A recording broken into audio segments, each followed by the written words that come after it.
One story hyped up in the press has been German companies being coerced by the US government because of their business ties in Xinjiang. Volkswagen has thousands of cars stranded at US ports because of a small component that could come from Western China.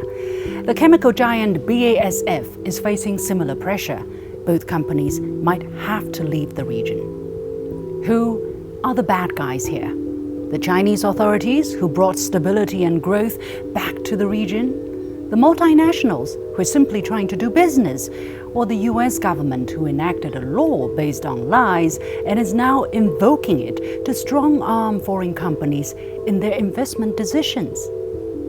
The so-called Uyghur Forced Labor Prevention Act perpetuates a fiction based on claims that have never been substantiated.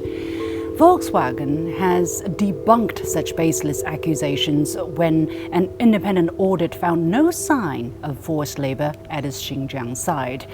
Even some Western mainstream media outlets reported this. I call the act the Uyghur Forced Poverty Act.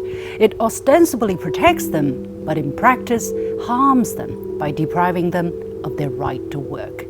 Just think of the workers who will be out of a job when the multinationals leave.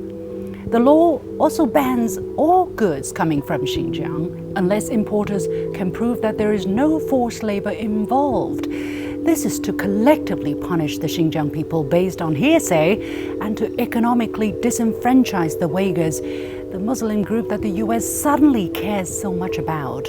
You don't hear the love when Palestinians are being killed outright.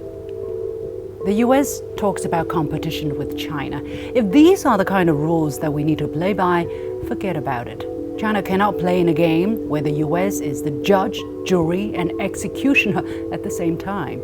There could be an endless stream of false accusations to kneecap China and scare away businesses, and there will be an endless line of useful idiots, to borrow the words of Western politicians, who are willing to play a supporting role. The genocide lie has run out of steam, and the forced labor canard is dying too.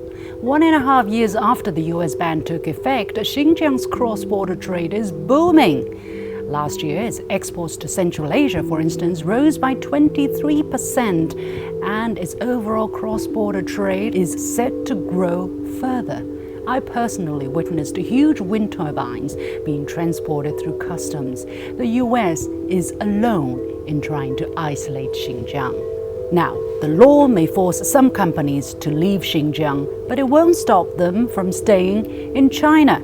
The president and chairman of BASF Greater China, for instance, has just said China is the world's largest chemical market and the company will stay and grow its businesses here.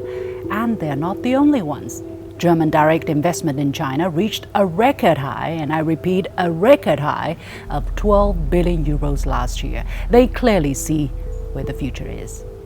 If the US insists on sitting in the rabbit hole, enjoy it. No amount of laws or spin, however, will fool others in joining them. Meanwhile, the people in Xinjiang, including the Uyghurs, will continue to enjoy their right to work for a better life.